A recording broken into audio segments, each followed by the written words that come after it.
est vraiment dans un... C'est-à-dire ce récit que la révolution numérique va nous emmener vers un monde hyper moderne qui, voilà, eh bien, en fait, la plupart des gens en décrochent.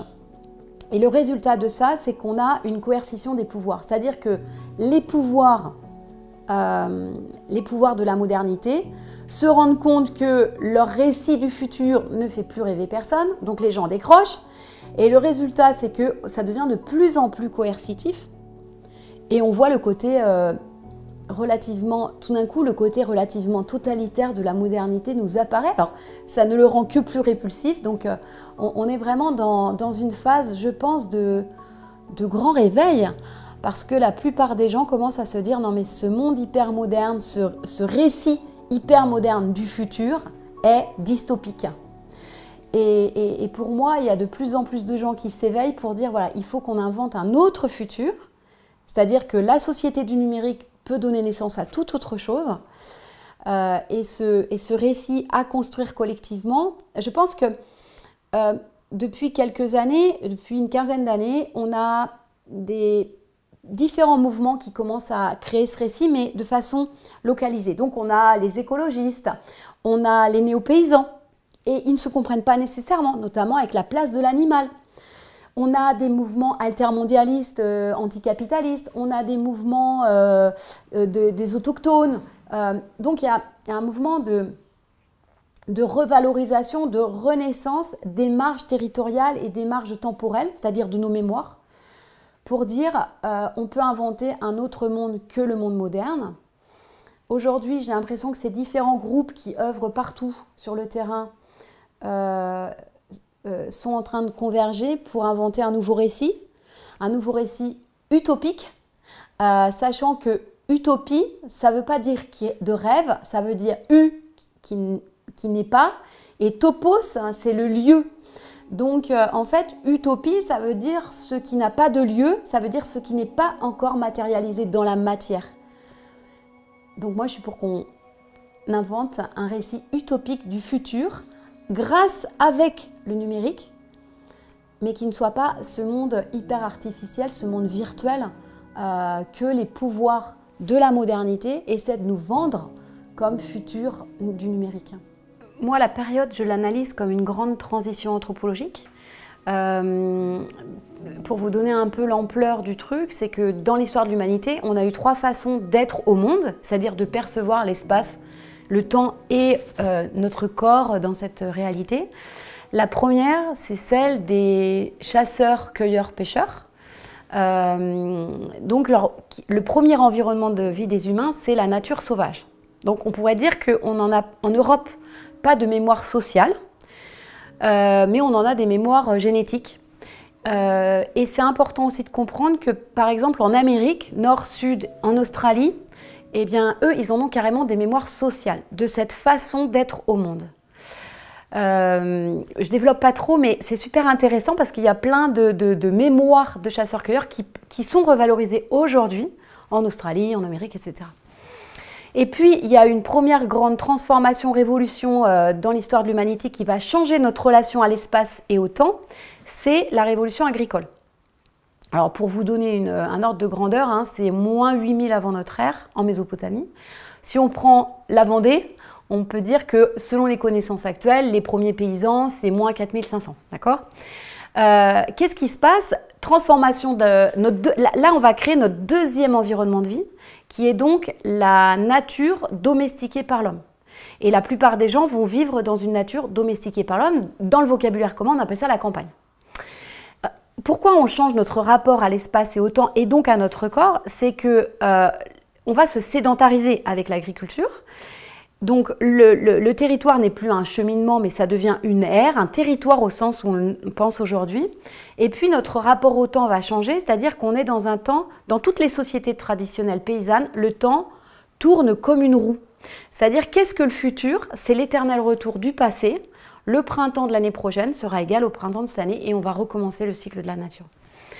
Il y a aussi le niveau de conscience qui va évoluer dans le corps, c'est-à-dire relation à notre corps. C'est les sociétés de chasseurs, cueilleurs, pêcheurs, c'est plutôt le ressenti. C'est le premier centre de la décision, il va se faire au niveau du ressenti. C'est maintenant, pas maintenant. D'ailleurs, c'est maintenant que je tire, c'est maintenant que je m'en vais. On peut dire que les sociétés paysannes, le niveau de conscience de soi qui s'active en premier, c'est plutôt au niveau de la poitrine, c'est des sociétés de foi. Les sociétés paysannes, dans l'histoire du monde entier, c'est des sociétés de religion. C'est je crois. Hein. Et on pourrait dire que d'un point de vue de la sexualité, il n'y a pas de révolution sans transformation de corps et donc de la sexualité. Les chasseurs, cueilleurs, pêcheurs, c'est plutôt la vie vient du ventre des femmes. On pourrait dire que c'est l'âge de la mer. La société paysanne, c'est la semence. Donc c'est plutôt l'âge du père, c'est la mise en place du patriarcat. Donc système économique agricole et la diversité des sociétés paysannes va se faire par deux aspects. Diversité des écosystèmes. Les sociétés paysannes s'adaptent à toutes les niches écosystémiques. Et puis, diversité des systèmes familiaux de Emmanuel Todd. La hiérarchie dans le couple, la hiérarchie entre les frères et sœurs, c'est ce qui va donner un peu... Voilà. Et par exemple, en France, ça va donner à peu près 400 pays, un peu différents les uns des autres, selon ces subtilités-là. Ce monde-là, il a disparu parce qu'il y a eu à nouveau une nouvelle révolution, c'est la révolution industrielle. Donc la révolution industrielle, on passe de l'ère de la terre à l'ère du feu. D'un point de vue économique, la révolution industrielle, c'est quand on a une maîtrise, une transformation mécanique du feu, c'est-à-dire on passe du thermique au mécanique par le biais des moteurs. On peut dire que la modernité, c'est la révolution, c'est la vie motorisée. L'origine sociale ou sociologique de la modernité, c'est les grands marchands de l'Europe de la Renaissance qui vont partir à la conquête du monde. Donc on peut dire que d'un point de vue sociologique, la modernité, c'est la vie bourgeoise pour tous. Et puis d'un point de vue philosophique, la modernité, c'est les Lumières. Donc l'homme se sépare de la nature, il est maître de la nature. Le sujet se détache de l'objet, je n'ai aucun lien avec tout ça. Et on va rentrer donc dans l'ère de la modernité qui est notre culture. Et là, c'est le troisième environnement de vie majoritaire, c'est les environnements de vie artificiels, c'est-à-dire la ville créée par l'humain, la ville moderne. Changement complet de la relation à l'espace-temps et à notre corps. C'est-à-dire, qu'est-ce que l'espace, alors qu'est-ce que le temps? Parce que c'est surtout le temps qui va changer. La modernité, c'est vraiment l'accélération et la mobilité, ce qui fait que c'est une accélération des rythmes sociaux. Et pour nous, le temps n'est plus une roue qui tourne, mais c'est une ligne de fuite. Et donc, la société moderne est une ligne de fuite qui court vers le futur et qui, du fait du progrès technique, dit « le passé ne peut rien m'apprendre ». Et donc, on fait table rase du passé. On est dans la société moderne, c'est une société qui refuse de regarder le passé. On n'a pas le droit. On est un passéiste, un nostalgique, un amiche. Si on se regarde vers le passé, il faut regarder vers le futur. Donc, le temps est une ligne de fuite et je recours vers le futur. Et l'espace, qu'est-ce que c'est? C'est un réseau de mobilité. Donc, il y a des ronds, il y a des traits. Vous voyez, c'est la carte de France avec les villes et puis les autoroutes. Le corps, eh bien, la société moderne, c'est je pense, donc je suis. Donc, on est le premier centre de la conscience de soi qui s'active, c'est là, on est dans le mental. Et on pourrait dire que qu'est-ce que c'est au niveau de la relation du corps? Donc, c'est le mental. Et puis, si on prend l'aspect de la sexualité, eh bien, l'ère de la modernité, c'est la séparation entre la notion de reproduction, le père, la mère, et la notion de sexualité, l'homme, la femme. Donc, on va avoir une séparation de la sexualité et de la reproduction, ce qui nous amène aux questions de genre aujourd'hui. Et c'est aussi l'âge des enfants qui émergent dans l'histoire. Alors, les enfants au sens apparition de la reconnaissance d'un groupe d'âge qui serait les enfants puis les jeunes, mais aussi globalement de se comporter comme des enfants, c'est-à-dire ou d'être considérés comme des enfants. C'est ce que le philosophe Michel Foucault dit. La modernité, c'est le grand enfermement des corps. Au départ, c'est les enfants obéissants, c'est-à-dire les enfants à l'école en blouse noire, les garçons un peu turbulents en kaki dans les casernes, les hommes en bleu dans les usines, les malades et les fous en blanc dans les... Voilà. On enferme tout le monde et tout le monde obéit au doigt à l'œil, c'est les enfants obéissants. Et donc, ça, c'est l'ère de la modernité. Et pour moi, la transition que nous connaissons pour répondre à la question, c'est que la révolution numérique, on va la dater de 1990, l'invention d'Internet tel qu'il est aujourd'hui, l'invention du numérique, on a cru que ça allait être une innovation technique comme une autre et qu'on allait continuer la modernité comme elle était. Sauf que la révolution numérique, en fait, nous transforme notre relation à l'espace-temps, donc à la Terre, au sens de la vie, et donc à notre corps et au sens qu'on donne à la vie en fait, à l'interprétation qu'on a de la vie. Et donc, pour moi, les transitions que nous sommes en train de connaître, en fait, c'en est une, c'est une transition anthropologique majeure. On sort de l'ère de la modernité et le numérique nous pousse à entrer dans une nouvelle ère que moi je nomme l'ère de la noosphère, qui naît de la révolution numérique.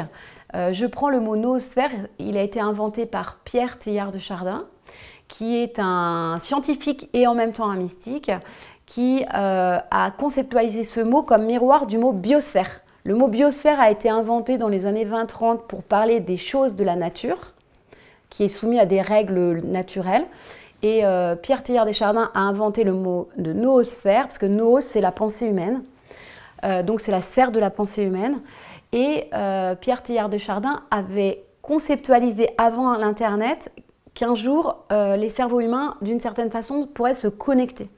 On pourrait dire que c'est l'ancêtre conceptuel de l'Internet. Et du coup, je trouvais que c'était intéressant de dire que ce nouveau monde, je ne veux pas l'appeler le monde du numérique parce qu'on voudrait dire que c'est un monde très technologique. Ce n'est pas sûr que le numérique nous force à la technologie.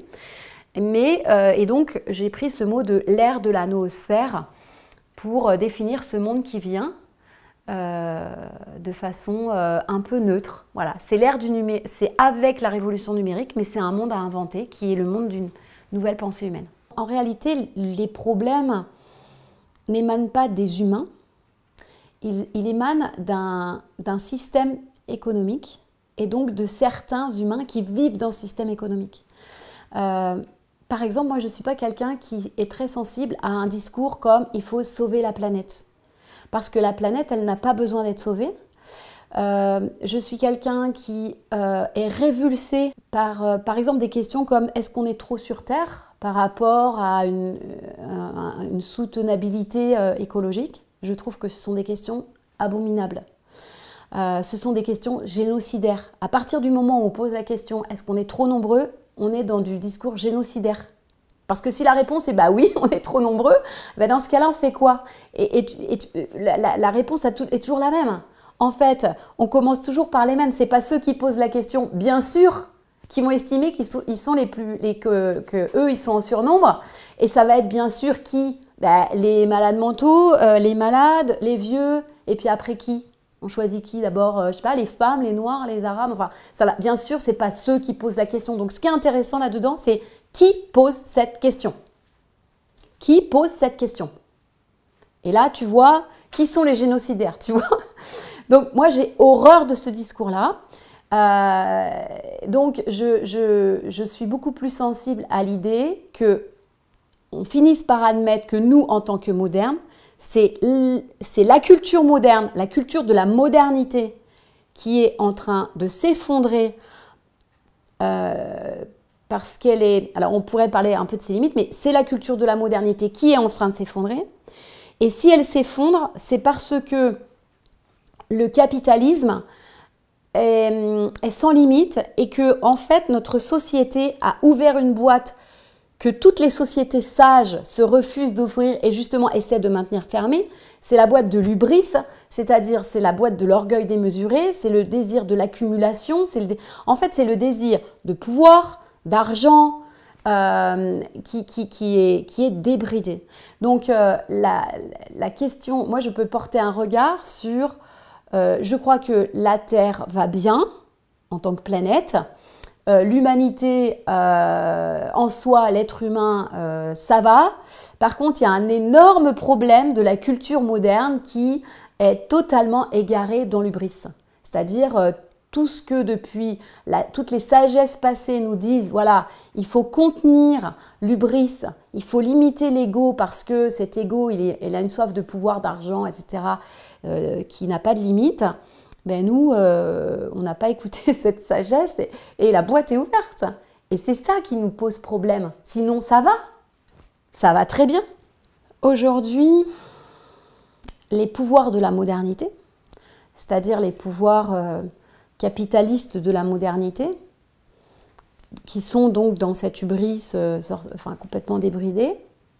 Tu vois, tous ces milliardaires qui auraient besoin d'avoir encore plus d'argent, on ne sait pas pourquoi faire. En fait, tous ces pouvoirs de la modernité sont menacés par la sortie de la modernité, le passage dans l'ère de la noosphère. Et donc, ces pouvoirs capitalistes sont en train de nous vendre un futur où ils se maintiennent. Et donc, ils ont une proposition de futur en disant, écoutez, le monde de la noosphère, ça va être comme la modernité, en version XXL, exalté par le numérique. C'est-à-dire qu'on va aller encore plus vite, encore plus loin, encore plus fort, on va être encore plus puissant, ça va être encore plus rentable. Donc ça, c'est leur discours à eux. Mais on constate que ce discours-là, qui, franchement, en 1990, tout le monde aurait dit, bah oui, le numérique arrive, on va continuer comme on était, et puis exalté par le numérique. Sauf qu'en réalité, aujourd'hui, 30 ans plus tard, eh bien, de plus en plus de gens décrochent de ce récit et se rendent compte que ce récit nous mène tout droit à l'effondrement. Effondrement écologique, enfin, la planète est limitée. Et ce délire de encore plus loin, encore plus fort, encore plus vite, il n'est pas complètement dématérialisé. Et donc, on n'a pas les moyens, on n'a pas les ressources pour aller vers ça. Donc, effondrement écologique. On est sur un effondrement éthique, c'est-à-dire que un des fondements de la modernité, il y avait la démocratie. On voit bien que ces pouvoirs de la modernité, ces pouvoirs capitalistes, en fait, ces grandes richesses produites par le numérique, vous voyez, ces GAFAM qui n'existaient pas il y a 40 ans, qui sont devenus aujourd'hui des entités privées avec des moyens économiques, des PIB qui dépassent la plupart des États-nations. Et on voit donc ces milliardaires qui ont des ambitions politiques de plus en plus affichées, c'est-à-dire, je ne sais pas moi, il y en a un qui veut tous nous vacciner, l'autre il veut aller sur Mars, il y en a un autre qui va avoir ils sont prêts à faire de la géopolitique pour participer à des négociations de paix. Je vous parle même pas de l'éducation, comment ils s'immiscent dans la santé, dans tout. Et donc, on voit bien que ce sont des entités privées qui s'immiscent en fait dans la politique, clairement. Ce ne sont pas des États, ils ne sont pas élus. Donc, on voit bien que là, on sort de la démocratie. En fait, effondrement éthique de la démocratie. Et puis, il y a un effondrement éthique aussi avec la marchandisation de tout. C'est-à-dire que ce système, qui est un système né des marchands, qui font leur business sur la colonisation, etc., donc qui drainent l'argent, eh bien, ils font business de tout et ils s'attaquent à ce que l'humain peut avoir de plus profond, c'est-à-dire qu'on va faire business de la santé, de l'éducation, même des relations amoureuses, avec une jetabilité, en fait, énorme des individus, de tous les points de vue économiques, sentimentaux, etc. Pour comprendre, en fait, la place des territoires ruraux dans la transition et en quoi il me semble que les territoires ruraux sont un des lieux d'invention du monde de demain, de l'utopie de la noosphère. C'est important de comprendre un peu l'histoire en fait des campagnes, d'où on vient, qu'est-ce qui nous est arrivé. Parce que souvent, en fait, aujourd'hui, dans la société moderne, c'est une société très amnésique, puisque je t'ai dit, elle fait table rase du passé. Quand tu vois, il y a des bureaux d'études qui font des études sur le rural, ou même quand je vois le monde universitaire, le monde politique, etc., finalement, qu'est-ce qu'ils font? Ils font du diagnostic territorial. Donc déjà, diagnostic, ça fait un peu, t'es malade. On va te corriger, il y a un truc qui ne va pas. On te fait un diagnostic, donc c'est une vision moderne, c'est-à-dire mécaniste. On va voir ce qui ne va pas. Et c'est vrai que l'espace rural, dans ses statistiques, dans ses analyses statistiques à court terme, est toujours vu comme une espèce de catégorie du sous-développement. Tu vois, tu as ce qu'il faudrait, qui est l'épicentre urbain, et puis bon, tu as moins de densité, tu as moins de diversité, tu as moins. Donc c'est une espèce de... Comment dire? C'est une catégorie du sous-développement en fait. Moi, ce que j'essaie de montrer, c'est que ça, c'est une façon de voir. C'est simplement un regard qu'on porte. Et moi, justement, j'ai essayé de porter un nouveau regard. Je pense que je porte un regard, justement, qui n'est plus du registre de la modernité, qui n'est plus dans les dogmes de la modernité sur les territoires. Alors moi, ce que j'ai essayé de montrer, c'est que ce qu'il faut bien comprendre, c'est qu'on a ces grandes aires, d'accord? Bon, l'aire sauvage, bon, en Europe, il n'y en a pas de mémoire. Donc, l'aire paysanne, l'aire moderne et une ère future qu'on appelle la noosphère, que moi j'appelle la noosphère. Dans l'ère paysanne, je l'ai raconté tout à l'heure, les sociétés rurales, elles avaient une diversité qui était liée à l'écosystème, à l'adaptation à l'écosystème. Donc il y avait les bons pays, qui étaient les pays fertiles, et puis les mauvais pays, qui étaient les pays qui étaient moins fertiles. Et puis il y avait des aspects un peu régionaux de système. Voilà. La question c'est, qu'est-ce qui s'est passé pour les campagnes quand elles sont rentrées dans une nouvelle culture? Elles ont été acculturées par la modernité. Cette culture moderne, elle est née, je vous ai dit, à partir de la Renaissance, les Lumières, Révolution industrielle. À la Révolution française, c'est l'idéologie moderne qui prend le pouvoir. Et donc, à partir de la Révolution française, on peut dire que le pouvoir politique va mettre en place la modernisation culturelle de la France. Et donc, d'un point de vue économique, philosophique, et donc ça va avoir un effet territorial, puisque la révolution industrielle, c'est l'industrialisation, donc c'est le regroupement des humains pour produire des biens matériels. Donc il va y avoir un phénomène d'urbanisation et de destruction des sociétés antérieures. Il y a un magnifique bouquin qui s'appelle « Le sacrifice des paysans, une catastrophe anthropologique et sociale ». Et dans ce livre, qui date que de 2016, dans ce livre, ils disent « Qu'est-ce qu'on appelle le développement ?» Il dit « Ce qu'on appelle le développement, c'est l'éradication des sociétés paysannes de la surface du globe. » Donc ce qu'il faut bien comprendre, c'est que la société moderne, elle va faire table rase du passé, ça veut dire qu'elle va faire table rase des sociétés paysannes. Et donc on va avoir une acculturation forcée, donc il va y avoir une privatisation des terres collectives. On oublie complètement qu'en 1850, il y avait encore peut-être un tiers des terres, si ce n'est plus, qui étaient des propriétés collectives, qui étaient des communs. Donc c'est la fin des communs. Ça va être la fin des industries proto-industrielles, c'est-à-dire toutes les industries de bord de rivière, les industries de bord de rivière avec énergie hydraulique étaient dans les campagnes. Bon ben là, le thermo-industriel, dans un premier temps, ça va ruiner ces proto-industries. Ça va être le transport de marchandises qui va mettre en concurrence le prix du blé, le prix de la viande les uns avec les autres. Ça va être la mécanisation. Le coup de grâce, ça va être l'industrialisation de la production. C'est-à-dire qu'avec le système motorisé, mécanisé, chimisé et sélection scientifique des plantes et des animaux, là, ça va être vraiment, on va passer de systèmes agraires anciens qui étaient agro-pastoraux, vous voyez, on va passer à des systèmes de production industrielle de la nourriture. Et donc la diffusion de ça à partir du XXe siècle et vraiment de façon très active par l'État après la Seconde Guerre mondiale, ça va laminer la culture paysanne.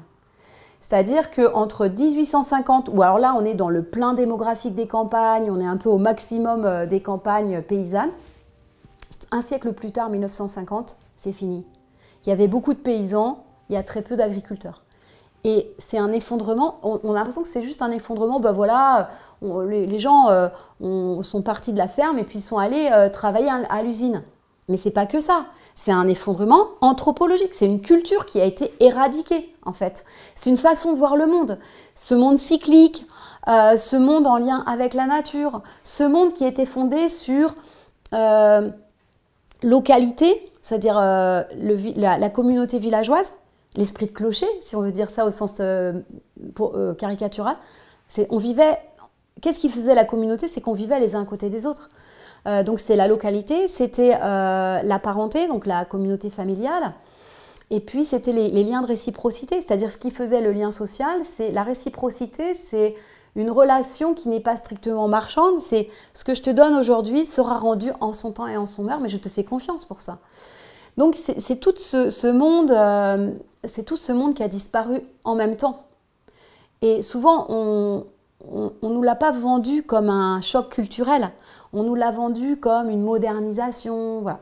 Donc, les gens ont mordu à l'hameçon parce qu'il y avait une nouvelle utopie. Le monde paysan s'est dit, on va augmenter notre confort matériel de vie. Et tout le monde a cru à la modernité. Il y a pas, enfin, je veux dire, on ne peut pas en faire reproche que aux agriculteurs, par exemple. Tout le monde a cru à la modernité. Tout le monde a cru que le plus était le mieux.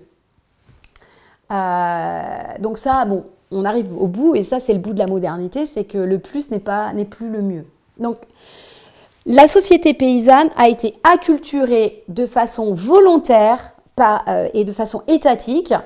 Elle a été acculturée, la société paysanne, elle a disparu. À la place, on est passé dans la société moderne, mobilité, individualité, marchandisation. Il y a eu des côtés positifs à la modernité. Il ne s'agit pas de le nier, le confort matériel, le voyage pour tous. On ne va pas se plaindre de se dire, tiens, on est parti, moi ma grand-mère, elle est partie à la découverte du monde à 60 ans. C'est super. Éducation, un niveau d'éducation pour tous meilleur, etc. Donc il y a des choses extrêmement positives.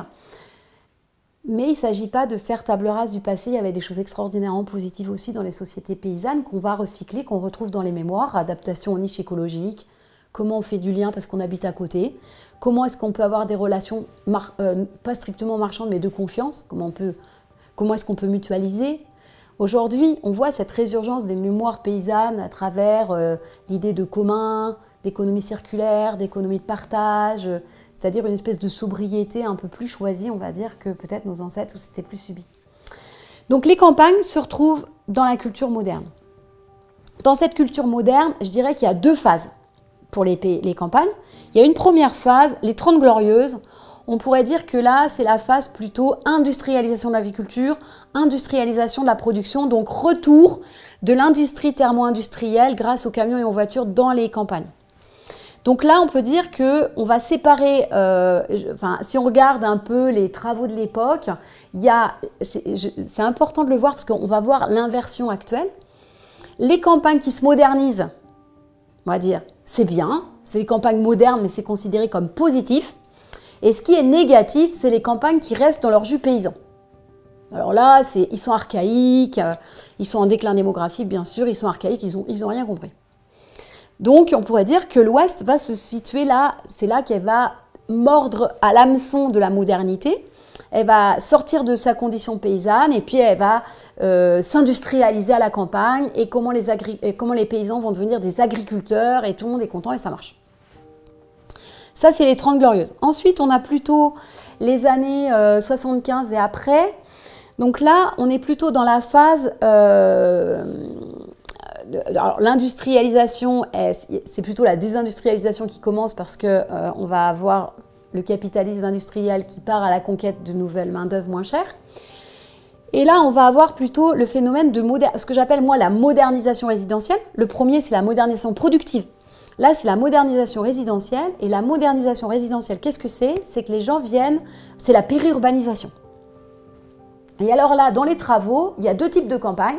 Les campagnes proches des villes, qui ont des supermarchés, des routes, voilà. Et puis les campagnes loin des villes, qui n'ont pas de chance parce qu'elles ne sont pas dans la zone de périurbanisation, voilà.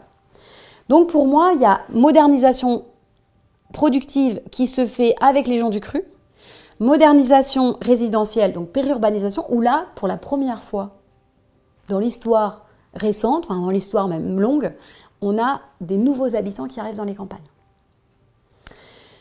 Donc ça, c'est la phase moderne. Alors, on pourrait dire qu'aujourd'hui, vous voyez, il y a une inversion, et c'est là où on voit qu'on sort de la modernité, c'est qu'à partir des années 90, pour nous, dans le monde universitaire, on estime que la bascule va se faire dans les années 90 pour un regain de la campagne pour la campagne. C'est-à-dire que les premiers, je pense que vous vous en souvenez, les premiers à investir les campagnes pour la campagne, ça va être les Anglais. Les Britanniques vont avoir une appétence pour les fins fonds de Cambrousse français à partir des années 90, mais on peut dire que les Anglais ne vont faire que enclencher un processus qui va de plus en plus s'étendre à de plus en plus de gens. C'est-à-dire, il y a eu les Anglais, les Hollandais, puis les retraités, enfin les futurs retraités 55 ans qui achètent une maison de campagne pour faire une maison de famille. Et puis aujourd'hui, il y a de plus en plus des gens qui retournent à la campagne pour la campagne. C'est-à-dire que les Anglais, qu'est-ce qu'ils cherchent? Ils ne cherchent pas du travail. Ils ne cherchent pas à être proches d'une ville. Au contraire, ils investissent la campagne pour la campagne. Et là, cette bascule-là, on la voit à partir de 1990. On peut dire que là, on n'est plus dans un processus de modernisation, mais on est plus dans un processus de réaction à la modernisation, presque une résistance. Et c'est là où on va avoir une bascule des imaginaires, c'est que petit à petit, les campagnes les plus désirables, eh ben, c'est les campagnes qui sont le plus dans leur jus paysan. Et donc, on a une inversion totale par rapport aux années 60. Dans les années 60, ce qui était bien, c'est de se moderniser, et ce qui était nul, c'était de rester un peu à l'ancienne. Et le rêve, à partir des années 90, mais surtout 2000, et encore plus ça s'aggrave, le rêve actuel, c'est quoi la campagne qui fait rêver? C'est pas la campagne défigurée par la modernité productive, c'est-à-dire les campagnes qui ont été industrialisées, qui sont en crise, où on a une agriculture productiviste qui banalise le paysage, ça ne fait pas rêver. On estime que cette campagne, elle est défigurée par la modernité. La campagne résidentielle, c'est-à-dire le périurbain, même topo, c'est pas défiguré par une industrie en crise, mais c'est défiguré par une banalisation paysagère, des lotissements à l'infini, des supermarchés partout, des entrepôts logistiques, voilà. Donc ça fait plus rêver non plus. On n'a pas envie d'être hyper proche de la ville. Et donc ce qui fait rêver, c'est la campagne qui est restée dans son jus paysan. Donc renversement complet des imaginaires. Et l'imaginaire, c'est la première strate de concrétisation. C'est-à-dire que, parce qu'on va me dire, ouais, mais l'imaginaire, c'est l'imaginaire. Non, l'imaginaire, c'est le premier niveau de la création dans la matière. C'est le premier niveau de l'utopie, en fait, qui s'incarne, qui atterrit. Donc, c'est pour ça que moi, je pense que l'avenir est à la transition complète, c'est-à-dire on va sortir de la modernité. Je pense que la modernité, elle ne survivra pas à cette transition. Pourquoi? Parce que l'imaginaire des gens est un imaginaire, alors peut-être pas anti-moderne, au sens de la modernité, c'est un imaginaire alter-moderne, c'est-à-dire on ne veut plus de ce monde de fous où le temps est linéaire, où il faut courir devant, où l'espace, c'est des réseaux de circulation de plus en plus dématérialisés, où on est dans une marchandisation absolue de tous les rapports sociaux, où on est dans une destruction de l'écosystème, où on voit bien, et on est aussi dans une société très nihiliste, qui est devenue profondément nihiliste. Donc il y a tout ça qui fait que, même si ça ne semble pas gagner, la bataille de l'imaginaire, elle est déjà gagnée. Donc, le reste va suivre. L'intérêt de la campagne, les questionnements qu'on peut se poser pour la campagne d'un point de vue conceptuel, c'est intéressant, c'est déjà de comprendre que la campagne, elle fait partie, avec d'autres, des marges, de certaines marges de la modernité, donc une altérité. Qu'est-ce que je veux dire par là? C'est que l'épicentre de la culture moderne, c'est le mental rationaliste des hommes, de la haute bourgeoisie, des grandes villes de l'Occident de la Renaissance. Okay, donc c'est ça les points caractéristiques. Donc l'opposition, l'altérité, le pôle opposé qu'il faut ouvrir pour chercher au milieu une solution, c'est que, donc j'ai dit, c'est le mental rationaliste. Donc l'altérité, ça vient de l'imaginaire. Comme dit Michel Maffezoli, le jeu, la fête, le rêve sont fondamentales pour inventer notre utopie de demain. Mais il y a aussi toutes les réalités spirituelles, etc., qui reviennent. Des hommes, alors je ne vais pas dire des femmes, mais en tout cas le féminin, d'aller rechercher cette polarité yin en nous qu'on a un peu mis de côté, c'est-à-dire plus de méditation, enracinement, pour justement avoir une action qui soit enracinée et pas une action superficielle comme on peut avoir aujourd'hui. Donc c'est tous les mouvements, alors je dirais peut-être pas les mouvements féministes ou les mouvements de genre, mais il y a des choses là-dedans, des nouveautés à penser. De la grande bourgeoisie, eh ben, les classes, vous voyez, ça c'est le récit hyper moderne, il est centralisé, il n'y en a qu'un dans le monde et il est oligarchique, il vient de ses pouvoirs. Les récits utopiques sont décentralisés et ils sont subalternes, ils viennent des populations, des classes populaires et moyennes. Moi je dis toujours, la renaissance rurale, elle passe par ce que j'appelle les beaux pros, les bohèmes prolétaires, c'est-à-dire des gens, c'est pas un mot de moi, ça vient de la Beat Generation de Gary Snyder. Il parlait déjà des bohémiens prolétaires, bohème prolétaire. Le mot bohème en général, c'est pour ceux qui sont au-delà de la modernité. Mais vous voyez, c'est le pendant un peu, le bobo. Le bobo, il veut la transition écologique, mais c'est tout. Hein, donc il parle de transition écologique ou énergétique. Les beaux pros, pour moi, ce sont des gens des classes populaires et moyennes qui sont éduqués, qui ont eu une formation, on peut dire c'est les classes créatives, technologie, talent, etc. Mais qui ne croient plus dans le mythe de la modernité. C'est-à-dire qu'ils font autre chose. Ils ne croient plus dans le mythe de « il faut que je bouge », de l'ascension sociale, je bouge, je vais gagner mieux ma vie, je m'en vais à Paris. Ils n'y croient plus, ils font autre chose. Et donc, quand ces trentenaires vont investir des lieux et la campagne ça sera reparti, ça marchera. Les campagnes, elles sont avec la renaissance de l'imaginaire, le rêve, le jeu, la fête, les spiritualités. Elles sont avec la réflexion du féminin. Elles sont avec les classes populaires, les classes subalternes, voilà. Elles sont avec les autochtones et des populations aborigènes. Et c'est dans toutes ces polarités complètement éloignées de l'ère de la modernité que justement peuvent se trouver quelque chose de nouveau. Parce que je crois que c'est Einstein qui disait ça, on ne peut pas régler les problèmes, enfin ce n'est pas ceux qui ont créé le problème qui vont le résoudre. Donc penser que ce sont les pouvoirs de la modernité qui vont donner les clés pour sortir des problèmes qu'ils génèrent, c'est complètement invraisemblable. Donc ça c'est la première chose, c'est que la campagne, elle fait partie d'un groupe plus large de renaissance, de revalorisation des marges et des mémoires pour inventer toute autre chose. Et l'autre chose que je voulais souligner, c'est que pourquoi est-ce qu'aujourd'hui, on a à repenser l'énergie, l'alimentation, etc. Eh bien parce que, en fait, dans la vie, soit on est libre, soit on est en sécurité.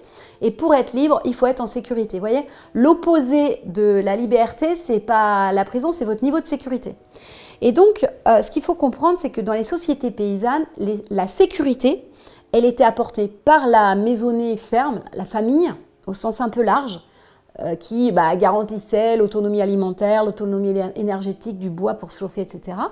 Et puis la communauté villageoise. Donc on avait ces communautés qui garantissaient la sécurité. La modernité, elle a permis aux individus de s'émanciper, c'est-à-dire de se libérer des communautés, de sortir des communautés familiales et villageoises, en sécurisant sur un autre niveau, en disant on va vous sécuriser sur un niveau de l'État-nation. C'est-à-dire on va vous sécuriser par le droit du travail, par la retraite, par la sécu, par le congé maternité, par l'éducation gratuite des enfants. Donc en fait l'individu s'est dit j'ai pas besoin des communautés puisque ma sécurité elle est garantie. Mais le problème qui se pose dans l'hypermodernité contemporaine, c'est que l'individu moderne qui était sécurisé par l'État-nation est en train de se rendre compte que toutes ces sécurités sautent les unes après les autres. S'il n'y a plus de retraite, s'il n'y a plus de sécurité sociale, s'il n'y a plus d'éducation gratuite, s'il n'y a plus de contrat de travail, je suis tout seul, en insécurité totale, et donc il n'y a pas de liberté. Je suis esclave, par exemple, de travailler. Pas pour m'émanciper, je suis esclave de travailler, parce que juste pour me nourrir.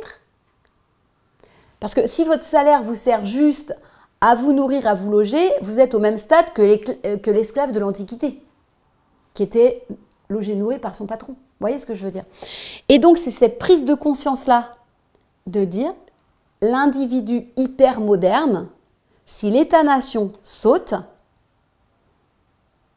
eh ben, j'ai aucune sécurité. Et c'est pour ça qu'il y a un retour du commun. Parce que la communauté cherche, le but de la communauté, c'est de se sécuriser. Je vais te répondre à cette question en tant que scientifique.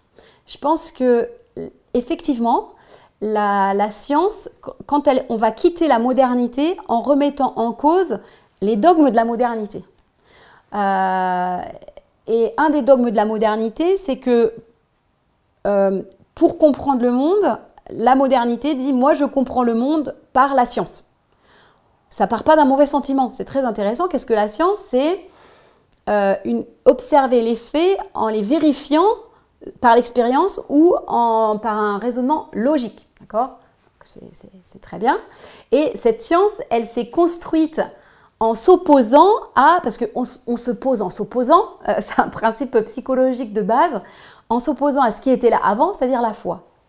Donc la science, elle se construit par opposition à la foi. Et la science, elle s'est limitée aussi, elle a dit, qu'est-ce que la réalité? La réalité, c'est ce que je peux sentir avec mes sens, ce que je vois, ce que j'entends, voilà. Et donc, ça se limite aux phénomènes matériels qui m'entourent. Il n'y a pas d'autre plan de réalité. Il n'y a pas de plan qu'on ne pourrait pas percevoir et il n'y a pas de plan divin, etc. Il n'y a que le plan de la réalité matérielle et concrète. Et donc, la science moderne s'est développée là-dedans en ridiculisant la foi, de la même façon que la société moderne a ridiculisé la société paysanne. Elle a projeté tous ses dégoûts avec une caricature du plouc qui serait pas rationnelle, pas logique, sale, enracinée, enfin bref. Bah, de la même façon, elle a caricaturé la foi en montrant son côté complètement ridicule à croire que ceci, cela. Bon. Moi, je pense qu'effectivement, probablement de façon extrêmement rapide, la science va faire une sortie de la modernité en réintégrant la possibilité de plans, de réalités qui ne sont pas de l'ordre du phénomène matériel et vérifiable par la logique. On pourrait dire que les évolutions scientifiques elles-mêmes vont dans ce sens-là. C'est-à-dire qu'à un moment donné, même la science, ne serait-ce que par exemple la réalité quantique, nous fait tellement sortir de nos dogmes de la modernité que même ne serait-ce que par la logique, on est obligé de... Voilà.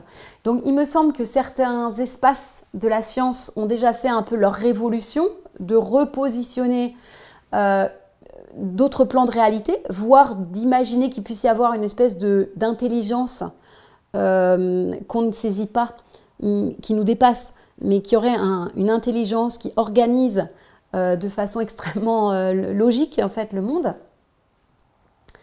C'est pas le cas dans les sciences humaines et sociales. Les sciences humaines et sociales sont encore hyper marquées par le XXe siècle, par des formes de pensée très positivistes. Et donc, on n'y est pas. Moi, ma façon de regarder les choses, je la porte avec beaucoup de... J'y vais sur des œufs, j'essaie de diffuser des choses à travers mes écrits qui sont du domaine un peu plus du sensible, un peu plus du sens, mais c'est vrai que c'est pas quelque chose qui était autorisé dans les sciences humaines et sociales, qui était plutôt une espèce de constat sociologique de la réalité, mais en aucun cas de donner par exemple du sens. Si moi je vous dis par exemple, il y a une espèce de généalogie avec l'environnement de vie de la nature, l'environnement de vie de la nature domestiquée, l'environnement de vie des villes artificielles, les propositions virtuelles, ou si je vous dis que dans le corps, c'est l'instinct, le cœur, en sciences humaines et sociales, c'est déjà énorme. Parce que ça voudrait dire que l'histoire a un sens. Or, donner un sens, ça serait supposer qu'il existe, au fond, un fond d'intelligence qui fait que le monde a un sens. Mais dans les sciences humaines et sociales, le monde n'a pas de sens. C'est l'humain qui a un sens à sa vie. Mais le monde n'a pas de sens puisque Dieu n'existe pas. Le monde est fruit du hasard. Donc, ça peut vous paraître un peu subtil, un peu dérisoire, un peu bizarre, mais c'est la réalité des sciences humaines et sociales. Mais je pense que dans un futur très proche, les verrous vont sauter et on va être dans une réalité où le temps ne sera plus du tout ce qu'on croit, où l'espace ne sera plus du tout ce qu'on croit, qu'on supposera, qu'on dira bien évidemment, il y a d'autres plans de réalité qui ne nous sont pas perceptibles et pour autant qui existent. Donc je pense que oui, il y a une grande révolution spirituelle au sens de ça, c'est-à-dire que, vous voyez, dans les sociétés paysannes, c'est l'homme est une créature de terre, tu es poussière et tu retourneras poussière, on est dans le monde de la terre, donc l'homme est une créature de terre vivifiée par l'esprit. Dans la société moderne, c'est qu'est-ce que l'homme Dieu n'existe pas, l'esprit n'existe pas, seule la matière existe, donc l'homme est comme une machine biologique indépendante de son environnement. Je pense que nous allons vers cette société de la noosphère utopique, c'est l'homme conscient. C'est-à-dire que qu'est-ce que le monde Le monde serait comme un jardin. Et qu'est-ce qu'on est venu faire là? Eh bien, le monde est comme un jardin où l'être humain serait venu faire l'expérience de la relation. Relation à des objets, relation à des animaux, à des plantes, aux autres, au cosmos. Et à quoi ça sert de faire l'expérience de la relation? C'est que par la relation, en réalité, par un effet de miroir, je prends conscience de moi-même. Et donc, pour moi, le monde de demain, c'est l'homme conscient. C'est pour ça que les mouvements de construction du monde de demain sont des mouvements avec une dimension de conscience où on va insister sur la conscience de chacun. Parce que le but il semblerait que l'interprétation qu'on commence à faire du monde, c'est que le monde est là pour qu'on fasse l'expérience de la relation et à travers l'expérience de la relation, qu'on prenne conscience de ce que l'on est. Et et finalement, on était là. Alors, est-ce qu'on va vers une harmonisation de ces trois niveaux ou est-ce qu'on va se dire, il y a un niveau de conscience extra-neuronal, comme dirait Jean-Jacques Charbonnier, c'est-à-dire qu'au fond, la conscience est une réalité qui n'est peut-être pas dans notre corps ou qui est peut-être partout dans le corps. Ça nous ouvre à des perspectives énormes. Notre éducation, je pensais pas, notre éducation, le monde de l'université, nous apprend à être vraiment dans la tête. Donc, bien sûr, tu n'apprends pas à l'école, l'esprit du village. Ça n'existe pas, l'esprit du village. On va dire, il y a un esprit de clocher pour le caricaturer. Moi j'ai vécu et puis je pense que c'est un peu le chemin de tous dans cette réalité, dans cette vision du monde, qu'il n'y a pas de... Et puis finalement avec le temps, en me réappropriant ma propre... en revalorisant ma propre façon de percevoir, etc., je me suis souvenue que j'ai toujours fait de la géographie depuis ma plus tendre enfance, et je pense qu'on est tous potentiellement des géographes, des sociologues, etc. Mais moi, je me souviens que j'ai fait, je peux dire que je suis un géographe des sociétés rurales depuis ma plus tendre enfance, et je dirais que j'ai fait de la géographie avec mes pieds. Parce que c'est très marrant, mais quand j'étais enfant, moi je suis du bord de la Loire, j'avais mon papa qui était de la zone maraîchère du bord de la Loire et ma maman qui était d'ici, sur le plateau des Mauges, voilà. Quand j'étais dans la vallée de la Loire, j'étais au contact du monde des maraîchers, terre sablonneuse, je marchais toujours pieds nus. Terre sablonneuse, très chaud aux pieds, très doux aux pieds, et il se trouvait que les maraîchers, ils étaient dans la modernité, ils avaient de l'argent, il y avait beaucoup de saisonniers qui venaient faire la saison des carottes, du muguet, donc beaucoup de gars, de filles des campagnes bretonnes, vendéennes qui venaient donner des coups de main, enfin plus bretonnes que vendéennes, parce qu'en Vendée, ils étaient occupés dans les usines. Donc il y avait quelque chose de chaud aux pieds et de doux, et en même temps de riant, de aisé, de moderne, mais en même temps, voilà, paysan, mais voilà. Et puis, je venais en vacances chez mes grands-parents dans les Mauges. Moi, je m'entêtais à marcher pieds nus, sauf que les Mauges, c'est du schiste. C'est très piquant. Alors, c'était très piquant. Je marchais pieds nus, c'était très piquant. C'était dur, c'est-à-dire que dans la vallée, vous voyez, vous jouez au Playmobil, vous creusez des trous, vous pouvez faire des tunnels pour faire passer vos Playmobil. Ici, c'était une autre paire de manches. Et en même temps, c'était le monde des métayers. Alors, dans la famille de mes grands-parents, c'était des artisans, mais j'étais entourée du monde des métayers, donc j'étais confrontée aux rapports sociaux un peu durs. Les maraîchers, du côté de chez mon père, étaient propriétaires de leurs terres. Là, c'était des métayers, donc je me suis rendu compte en allant chez mes cousins avec leurs grands-parents que les grands-parents n'avaient pas de salle de bain, pas de toilette, parce que... Alors, j'ai dit, mais pourquoi? Enfin, comment est-ce qu'on peut ne pas avoir de toilette? Mais parce que la maison ne leur appartient pas et leur propriétaire qui habite à Nantes ne veut pas payer de salle de bain et de toilette. Donc j'étais confrontée avec cette inégalité sociale, cette rudesse, une vie paysanne plus rude. J'étais très heureuse aussi, mais je sentais plus cette rue. Et puis cet esprit laborieux. Alors les maraîchers bossaient beaucoup, mais il y avait de l'argent. Là, il y avait un côté laborieux, mais il n'y avait pas cet argent apparent. Un maraîcher, quasiment, il vend ses légumes au jour le jour, il a de l'argent tous les jours. Un métayer, enfin le monde agricole de l'élevage, on ne vend pas une vache tous les jours. Donc il n'y a pas cet argent qui a l'air de se promener, où on peut acheter ceci, cela, des gadgets. Et donc c'est très marrant parce que cette sensibilité, ce monde sensible en fait, je pense qu'en tant qu'enfant, j'associais des sensations corporelles avec des ambiances sociales, sociologiques. Et ensuite, donc vous voyez, il y avait le monde des paysans, et puis en plus, il y avait à l'école, j'habitais à la Chapelle-Basse-Mer, c'était le début de la périurbanisation. Donc rencontre avec des gens qui venaient au départ vraiment de la ville, qui habitaient dans un lotissement. Donc il y avait aussi une association entre un profil sociologique et un type d'habitat. Parce que les gens du coin, ils étaient dans les villages, ils n'étaient pas dans le lotissement. Donc je pense que ce monde sensible, je le percevais, cette sorte de vie selon les contextes, selon les environnements de vie.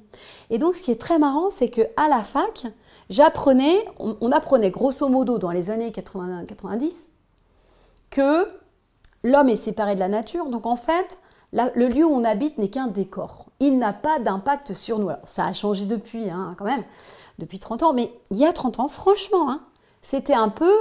l'environnement de vie n'a pas d'impact sur vous. Tout est social. Donc finalement, habiter en ville ou à la campagne, il y avait un aspect de densité, mais ça n'avait pas d'impact. C'est-à-dire, grosso modo, je dis n'importe quoi, mais vous voyez, un ouvrier finalement qui habite en ville, c'est la même chose qu'un ouvrier qui habite l'ouvrier à la campagne, c'est la même chose, mais c'est plus diffus, mais il n'y a pas d'impact. Et moi, petit à petit, j'ai dit, mais c'est n'importe quoi, en fait.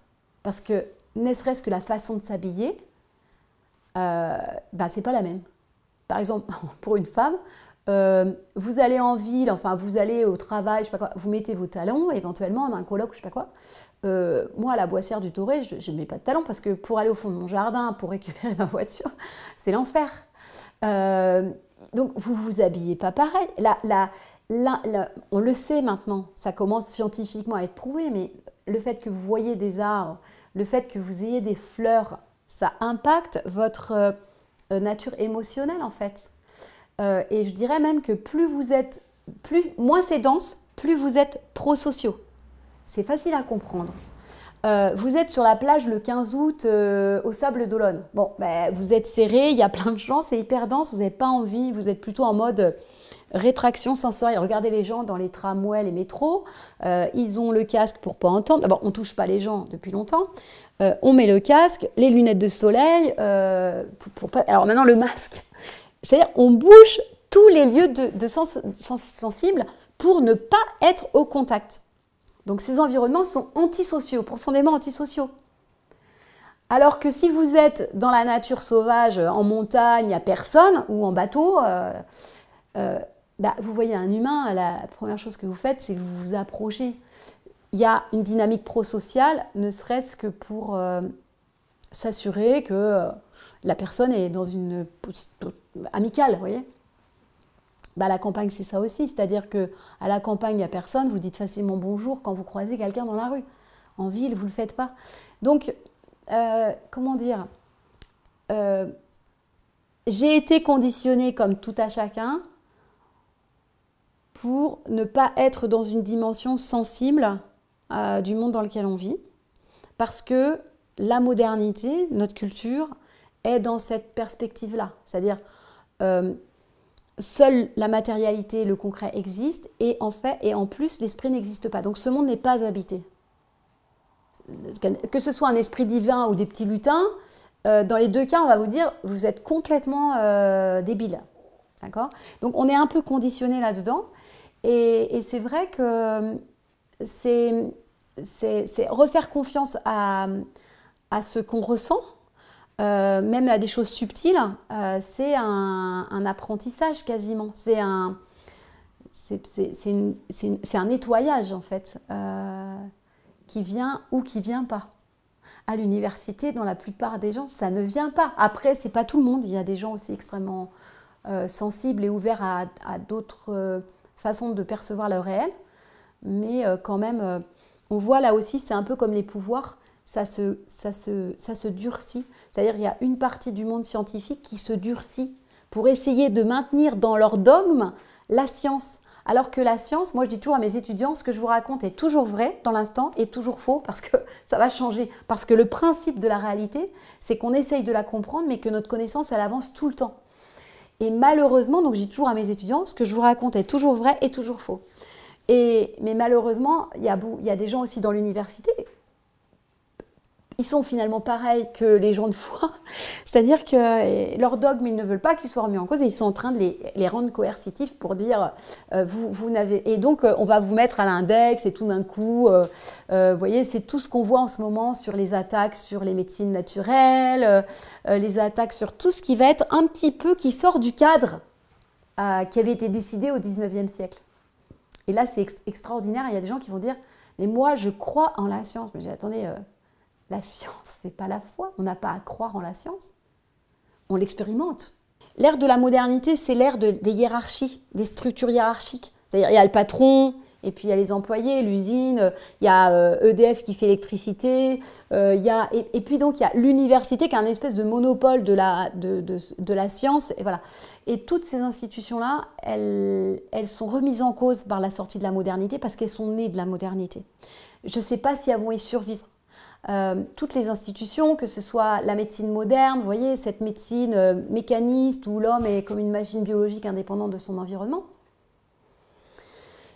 Donc toutes ces institutions, la médecine, la science, l'université et tous les autres pouvoirs, j'imagine, dans les autres, moi c'est pour ce que je vois, est chahuté dans le contexte actuel par cette transition. Ils se rigidifient pour défendre leur précaré. Mais je pense que tout ça sera balayé en fait. C'est une question de temps. Dans le contexte actuel, je ne dirais pas que c'est toujours rose. Des fois, j'ai des moments d'abattement parce que voilà, on voit cette transition, c'est un peu un accouchement qui se fait.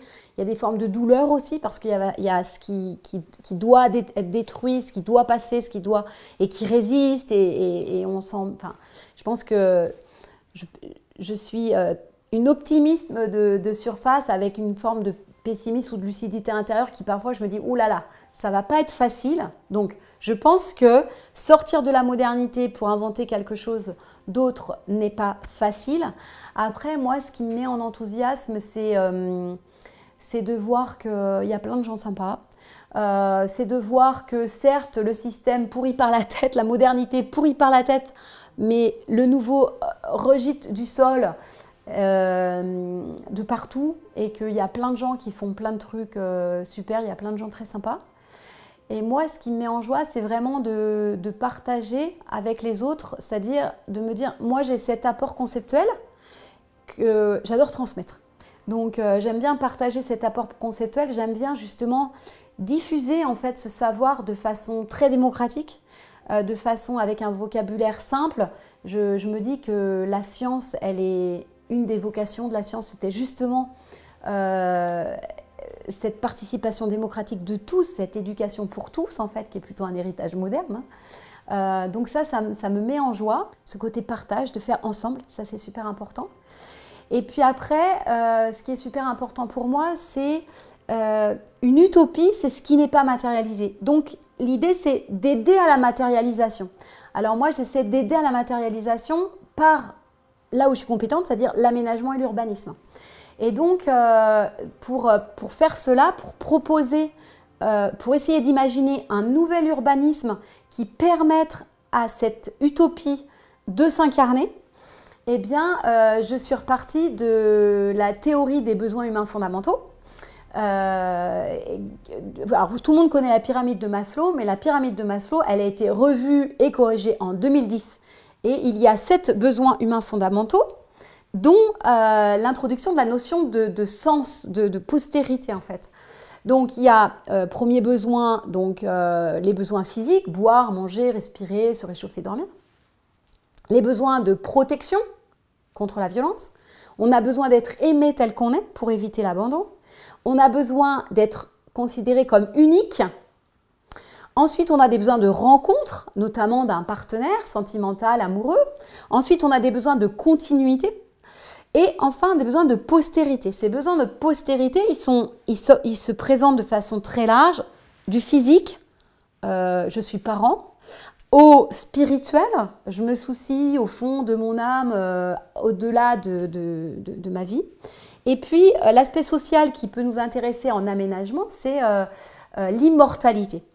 La modernité, au départ, elle s'intéressait à la modernité. Vous connaissez tous le Panthéon, aux grands hommes, la patrie reconnaissante. Il y avait l'idée que derrière les hommes, derrière les humains, il y a un homme, il y a une essence de l'homme qui est grande, qui mérite, etc. Élévation, un homme social. Aujourd'hui, la société hyper moderne ne satisfait plus aucun de nos besoins humains fondamentaux.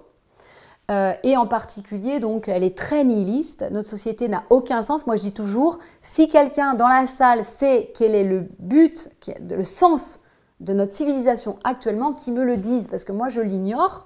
On est dans une société très nihiliste où quand on dit, voilà, j'ai besoin d'un sens à ma vie, on dit, oh là là, va faire du shopping, et puis après, tout ira mieux pour toi.